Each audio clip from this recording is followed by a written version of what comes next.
If logic closes deals, every seller would choose the agent with the best CMA. They don't choose the agent who makes them comfortable. They make sure that they choose the one that makes them feel understood. And today, Sharif and I are going to be breaking down one of the most 10 common mistakes that we see agents do when they're trying to win a listing or win a client. Good morning, Sharif. How are you today? Good morning, Peter. I'm doing well. How are you? I'm good. I'm good. So we see this a lot, especially with new agents, and they're trying to sell a lot of features before even listening to what the problem is, Sharif. And what are the things that you see most commonly, maybe with new agents on your team or new agents in general, that they try to do? And how do you coach them through that? The problem that I find is that agents just concentrate on transaction, don't really fully talk to people about why they're talking to them in the first place, right? You gotta find out the reasoning and the why of why the person actually contacted you or reached out or clicked on an ad. And I think the focus most agents have is, although we say it all the time, like you should be focused on the point of booking an appointment, but they never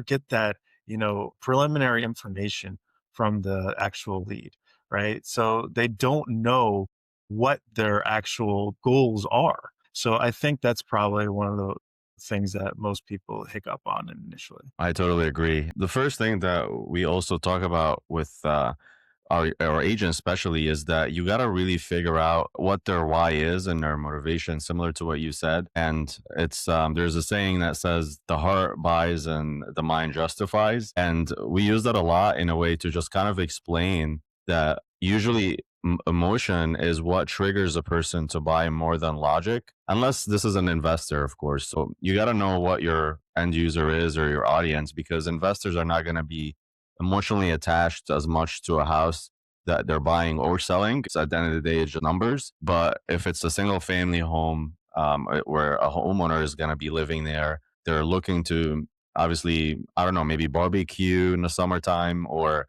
have a place for their kids to run around in the backyard, or something that is a little bit more involved where their families is growing or maybe their family's downsizing, right? So that's what we really need to focus on versus focusing too much on the logic and the numbers and the CMA. Like you don't need to have such a pretty presentation or a pretty CMA and thinking that's what's going to get you to win. It's not the agent with the prettiest CMA going to get the listing. I think it's usually more about the person that is able to connect with the seller the most or with the client the most. What do you think about Yeah, that? for sure. I totally get that.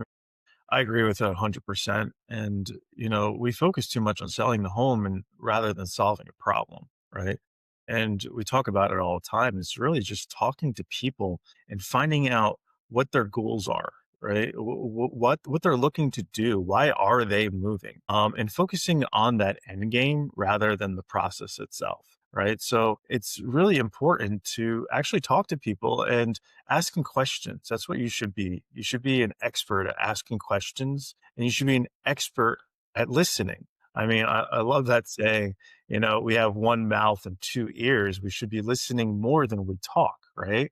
And that comes down in real estate as well. You should really be listening to the person in front of you, to your leads, to your clients, more than you're actually talking to them or even advising. You should be trying to take all that information in, processing it, and then giving them scenarios that would help them. Yeah, totally, totally agree. And the other thing too that we see commonly, also with a lot of agents, that they focus so much on the features, why all the marketing that they do, and also the exposure that they get with the video, the 3D tour, or the photos. All that stuff does help. Don't get me wrong, but sometimes you just gotta pause and figure out what's really important to them, right? Most people don't know what that means.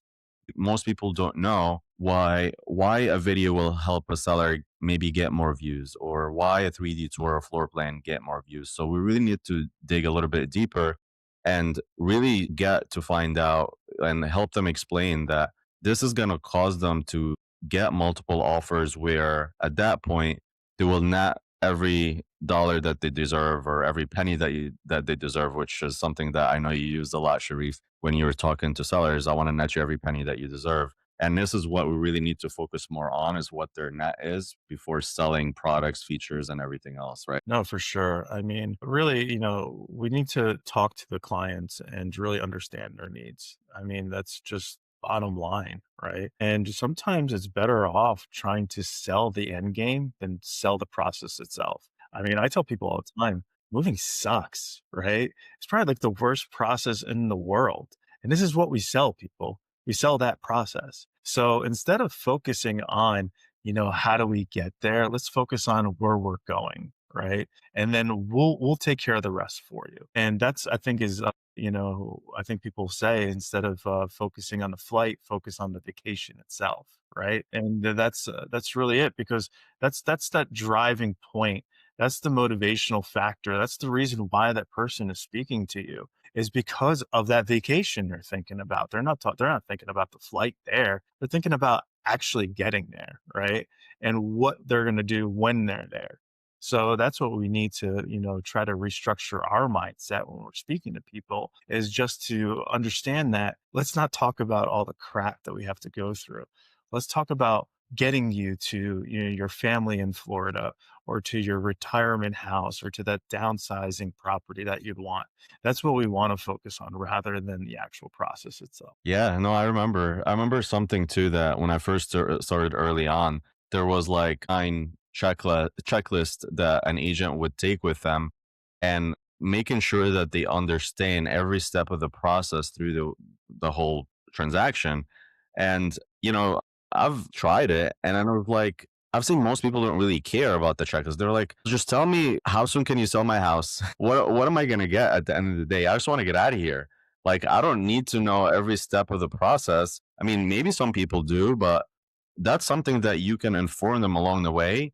But, or you can just do it with maybe a clear visual, but you don't have to talk about every single step of the process, because just like you said, we don't want to sell the flight, or like, as an example, what Sharif is saying, like if you go to a travel agent and you're saying you want to go to a trip somewhere, to the Bahamas, for example, and they're not going to tell you, oh, make sure you arrive 3 hours early. The TSA line is going to be busy, and you're going to go through all this check-in, and the flight might get delayed, and your seats might not be guaranteed. You might get a seat in the middle, all this crap. Like, I just want to go on vacation. I want to enjoy some sun and the beach and all of that. Like, just tell me, like, what do I need to do to get there? Versus going through every single painful piece of the transaction, which obviously could discourage the whole sale altogether, right? Definitely. And we're not saying don't focus on pain points. We're just talking about the painful part of the transaction. I think the pain point is what you do want to focus on, though, right? Like, why are they moving? Like, why are they downsizing? The pain point could be something as simple as I want to be closer to my family. And that's a pain point. So we're focusing on that pain point. Okay, why do you want to be closer to your family? What can we do to get you closer to your family? Where is your family located? Focusing on that rather than, this is how we're going to get you there is probably the best scenario because we want people yet to be motivated, right? And pain sells easier than desires, right? So we want to focus on that so that we can help them through their issues and their challenges just to have a better solution. Yeah, 100%.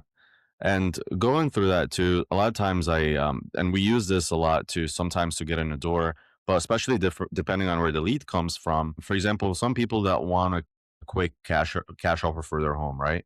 And I had a new agent that would use this script for every single seller lead that he would talk to. Hey, would you consider selling if you get a cash offer for your home, just to get in the door? But that was a problem, because it was something that they never asked for, number one. And number two was, yes, it's a great way to get in the door, but you're not really uncovering if they have any true desire to sell, right? For example, if you're not going to use the script to go to an expired or a for sale by owner, or somebody that pretty much just called you and say, hey, I want to sell, right? You got to make sure that you understand, like, okay, what is the main point here? It's not that I'm going to get you, the whole point is just to say, I want to get you a cash offer and then just get in the door and do a bait and switch. But figure out what the reason is based on, for example, if it's an expired listing, what happened when the house, where you were listed with another agent? Where were you looking to go from the first place? Why were you looking to sell? All of these things, and figure out what their true pain is, so you can figure out how to position them to get out of that pain sooner than later and make it stress free for them, right? And I'm sure you No, do the same absolutely. things, right? Yeah, for sure. I mean, the offer is just a tool, right? And it shouldn't be the actual reasoning behind it. So just using the offer, just open the door, but then asking the inquisitive questions just to make sure that you are there for the right reasons and you're there to be able to help them through their process. I think that's very important for sure. Sure. And also, you got to make sure that you can be quick on your feet, especially depending on the lead source, right? For example, if somebody Googled, hey, who's the top listing agent in Robbinsville, and they find Sharif, they're not gonna, you don't have to convince them so much at this point to work with you. But what you would do at this point, obviously, is that they've already Googled and decided that they want to sell the house, right? Your job at that point, or the agent's job in this situation, is not more persuasion, but it's more about they've already made the decision to sell. What is it? What is the reason you're looking to sell? And what are you looking to do? And what are you looking for in the agent that you want to choose, right? Versus, again, persuading them to sell with you and say, I'm the best. And I've sold 1,000 homes last year, or whatever the case is, right? I'm sure you also have a different approach depending on where the seller's position is and what lead source they came from, right, Sharif? Yeah, for sure. And, it's good to have those statistics. It's good to have a team to lean on or, past transactions that you can show them. But you're right. You shouldn't be like saying things like that just to basically make yourself look better. You're trying to actually explain to them why I'm telling you that, we sell over 175 homes a year, not because I want to pat myself on the back. I want to explain to you that this means better negotiations for you. You're going to have less issues along the way, less price reductions, stronger negotiation when it matters, right? So that's something that you're bringing to the table. And that's just the proof. That's just the amount of transactions is the proof of how, the different things that you're actually bringing to the table because of that experience. So that's something that you should be talking about rather than we sell 175 homes. It's like because we sell 175 homes, it'll be better for you, right? It'll be better negotiation for you. We're going to do things quicker for you and a short amount of time, get you the highest amount for your home. So that's really what you should be focusing on is how it's really going to affect your client rather than just patting yourself on the back. Oh, exactly. And I know a lot of people that just lead with that. They go into it. I don't know. I've been to listing appointments where the seller just goes like, I don't want to work with this agent. They just sound just too full of themselves. They feel like just because they've been in the business for so many years that they can sell the house. But at the end of the day, they were like, they didn't even ask me why I want to sell. But like you said, the experience is there, which is great, but explain why the experience matters to them. What is that going to do? And since you've closed so many transactions in the last 12 months, or the last how many years you've been in the business, what does that mean for them? Is that going to help them solve better problems? You can get the deal done. And just because you went through so many different scenarios with closing a deal, and if you don't have that much experience or that many transactions, depend on the team that you're on, or depend on the brokerage that you're on. And that's the reason why I think most inexperienced agents should be part of a team because of that reason, because not every deal is the same, right? We haven't had a single deal that's been the same. And every deal, comes up with its own challenges that we have to go through and face. And there's no two deals alike. So that's one of the things Definitely why right. we should be able to look into that. For sure. And then, use your past experience as like proof, right? Even if it's not yours or it's someone else that you know or something that you heard about. People want to hear about, different situations that others have went through that they're currently going through as well. So use that social proof. It's not going to hurt you in the end. So if you had a seller within the same realm of situations, use that to comfort the person in front of you. I think that's important. Using your experience to your advantage, right? And people are gonna, they're gonna look at that as you're the expert now because hey, I'm going through something, and the expert that I'm hiring has already seen this issues before, right? They already have helped other people through this, and that is going to weigh a lot more than I've sold so many homes in a year, right? So just bringing social experience, even if you don't have as many transactions, under your belt, you could still take that one scenario and bring it to the table, and you can ease the mind of the person across from you. Agree. Social proof and storytelling just go hand in hand. And I think it's a great way to connect with people and also be able to relate the message better to that seller or the buyer overall. There was a study that I posted about a while ago that I read in a book where how other businesses use social proof. And you'll see it also on book covers, right? The number one bestseller. And they use that because that's social proof. A lot of people have bought this home and it's a bestseller. For that reason, a lot of people should buy it. But also, there was something that a hotel that was struggling because they were spending a lot of money on towels, right? People were just using a towel once and then they're just disposing of it and asking for fresh new towels every single day. So they were wasting millions of dollars every single month just on reusing towels or people that are not reusing towels. So they tried one thing. They said, please reuse your towel. That didn't work at all. But then they posted a message in the hotel rooms and they said people that stay in this room reuse their towel. And that ended up increasing the towel reuse by 33%. And that just to give you an example of why storytelling and social proof helps a lot when you're trying to get a point across, because most people want to do what other people do in their situation. For example, I used to work in the restaurant industry for so long when I was younger in college and high school. And most people, when they come in and they are having a hard time what to order, they ask me, what do most people order here? Right. Because, and I tell them. And most of the time when I tell them, they usually go with that choice because that's what most people order. And it's the same exact way in sales overall. So that's why we should be using it. Definitely, definitely. What else do you feel like people are, doing wrong when they initially, conversate and talk to their clients? I think also another thing too is just they're having a hard time justifying commissions, and they get this objection a lot of times that say, "Oh, it's too expensive for me." And I think a lot of it comes down to two things. It's usually that you don't have the right confidence. You're not confident going into the presentation, and people don't feel like you know what you're talking about because that's when objections usually happen. And then also, you didn't articulate the value that you're bringing in clearly. So there is a saying that there's nothing expensive when the value is clear. If you're able to make it, and then I always tell agents on our team, don't talk about commission as a cost to them. Talk about it as an investment.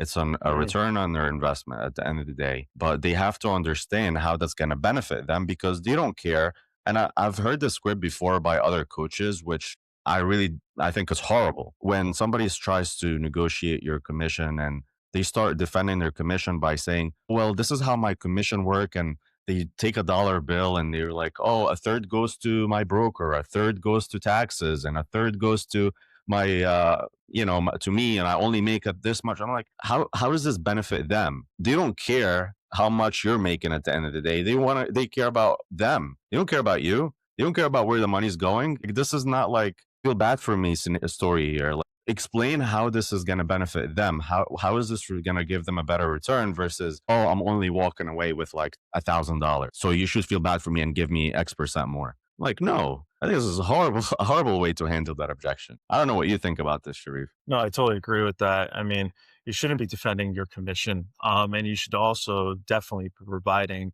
your value proposition, right?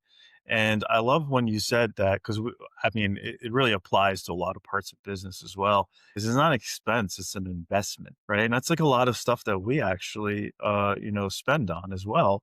Is we have that mindset where it's not an expense; it's an investment. And if we're able to do that with ourselves, we should be able to articulate that to our clients as well, and let them know, hey, look, if every all my strategies, if everything that I do for you nets you 2% more than the next agent, isn't that more valuable for you? Just minimally that, and then translate that to a monetary value for them so they understand.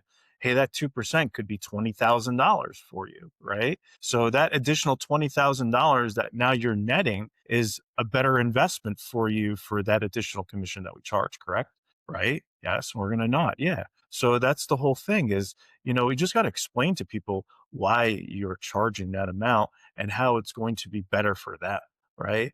And it is initially going to be, something that they're paying out of pocket at closing, but in return, they're going to be putting more money in their pocket as a result. For sure. I totally agree with that. And I think this just goes back to skill practice. We talked about this, I believe, in the past in one of the other podcasts is when a new agent starts, first of all, we have to make sure that we get their mindset right and understand that this is not an easy business. And the second part is the activity, get them really focused on activity. And then the last part is the skills. And I think the skills part of it comes also from repetition and making sure that you have the right mentor to help you and correct you. Because if you keep repeating the same mistakes over and over again, nobody's correcting you. You're not getting anywhere at this point.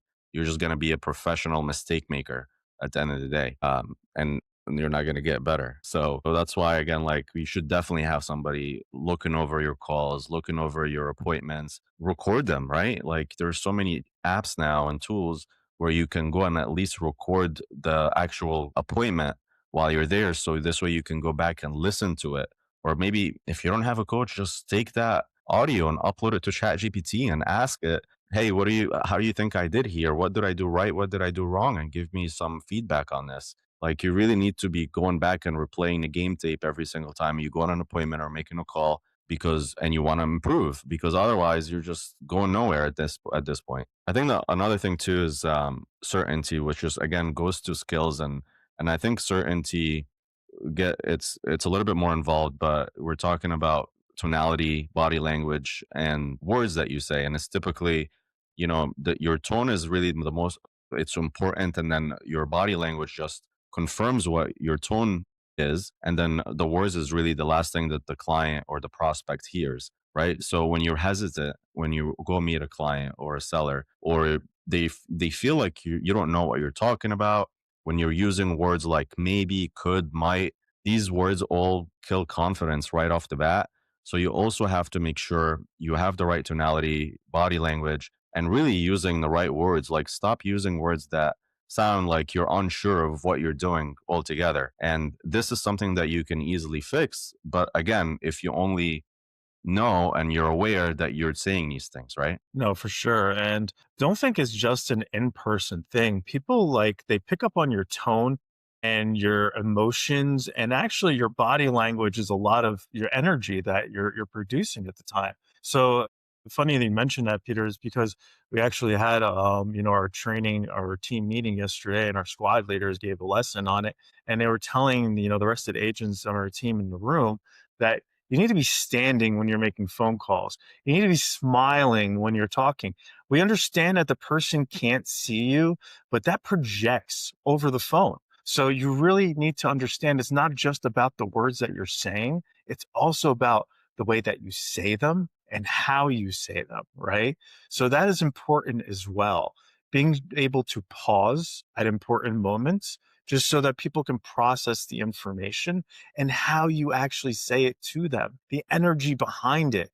It's all part of the conversation. So those are things that you really need to take into account and just understand that that is something that's built up over time. So practicing also makes perfect. And you want to keep practicing your tonality, not only just the scripts themselves, but how you're actually transpiring those scripts. Yeah, it's so funny. I just remembered something when you were saying this. There was a new agent that joined our team, and one of our squad leaders heard them speak and do the introduction. And it goes like, "Hi, my name is whatever with EXP Realty," and then it's like almost a question mark, right? So Albert was like, "Are you sure that you're with EXP Realty? Or is this a question mark, or is this a statement? Like, dude, what are you saying?" Yeah, So and it's how like, you say it, right? It's like if you're not confident about it and saying it like as a statement rather than yeah, an inquisitive question, people might be confused on the other side. And yeah, that's true. Like, good for Alvaro for coaching them through that because the thing is you gotta know where you work, right? And you gotta be strong about saying that so that the people are confident on the other side. I know it's so funny. I'm like, you don't even know where you work, dude. Like, come on, how do you feel like? How do you think the client's gonna trust you, and you don't even know if you know who you are? Small things like that we don't realize again, and that's why coaching, mentorship, and being over on a team helps you with that, right? Because I bet you there are things that need improvement. Everybody needs improvement. Nobody knows it all. Even me, even Sharif, there's always something that we're constantly learning. And that's why we both of us invest in coaching as well, because we know that we always have room for growth and we have to continue to learn and improve our skills. And now we take that down and also provide it to our team. Whatever we learn, and we provide it to the team and obviously you guys, the audience. But, you know, the one thing that I want you guys to also remember is that this is not something that we were able to learn overnight. So, but what could happen with you guys, if you join the right environment, you can skip a lot of these mistakes and the things that took, me and Sharif 5, 7 years to learn. A lot of our new agents now are learning it in like a year or less because they're skipping all the failures and all the mistakes that people like us did. And that's really the last part is every person is in a saturated market, especially here in New Jersey. And I feel like we have over 40,000 agents or maybe more. I don't know if you know, Sharif, exactly how many, but I know there's a lot of agents in New Jersey. And it's not saturated because, even though it is, because a license that just doesn't mean anything. Because a lot of 70% of agents last year closed zero deals.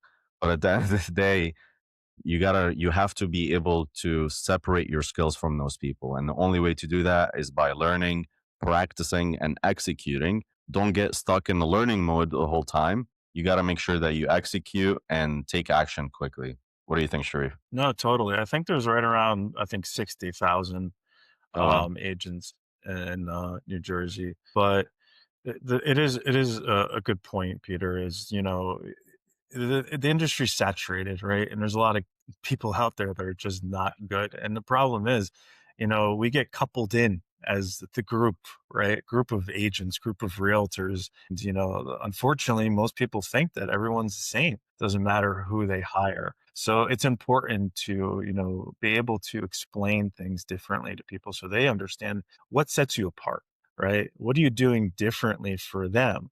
That's one of my favorite questions I like to answer when people ask me that is, what do you do differently that other agents don't? And we have our go-to list of what we do differently, right? And our experience and what we bring to the table and things of that nature. So I think that's all important. And I think it's also important just to explain to people in, real English what things are.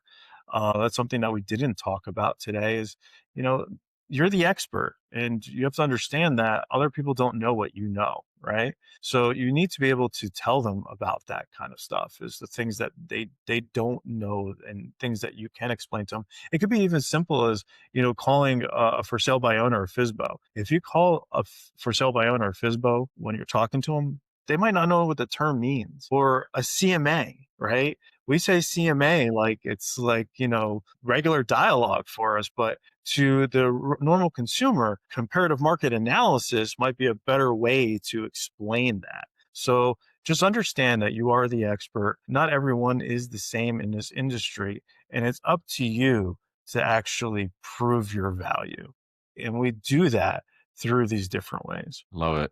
Love it. And there you have it, guys. I mean, just remember the last thing that I want to end with is selling is not about pressure. And a lot of people get that wrong because they feel like, and that's why a lot of people get the wrong impression about salespeople altogether because of the used car analogy, used car salesman analogy, right? And they think it's all about pressure, but really it's about connecting, building relationships, and discovering problems, helping them with those problems. And at the end of the day, you're a consultant, but you have to make sure that you discover these things and don't pressure people, but really get good at, like Sharif said in the beginning of the podcast, get good at asking really good questions. And when you understand how people decide, what gets them motivated, what's getting them to move, usually most of the time the objections completely disappear, but you just have to really master these principles, the skills, and you have to really practice and you have to be part of the right environment overall. Yeah, and be consistent, right? Be consistent for Um, sure.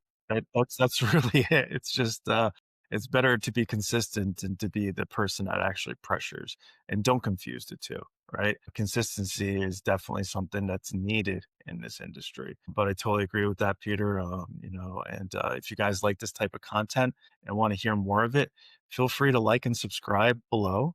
And we'll be adding, some more tidbits within the comments also. And if you have questions, feel free to reach out. We love the questions that people ask us. Awesome. Thank you guys for listening. See you soon. Bye, guys.